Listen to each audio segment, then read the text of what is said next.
Hey guys, welcome to Digital Digest, and in this video I'm going to show you how to connect Shopify to Printful. So to do that, first go to shopify.com and log in with your account. And once you're in your account, on the left side you can see apps. Now you can search for apps. So let's search Printful. First let's go to Shopify App Store.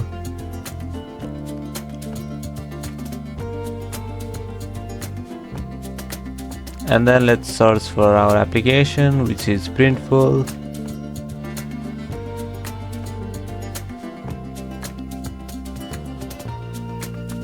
Alright, so now we have Printful print on demand. Click on there and now click on add app.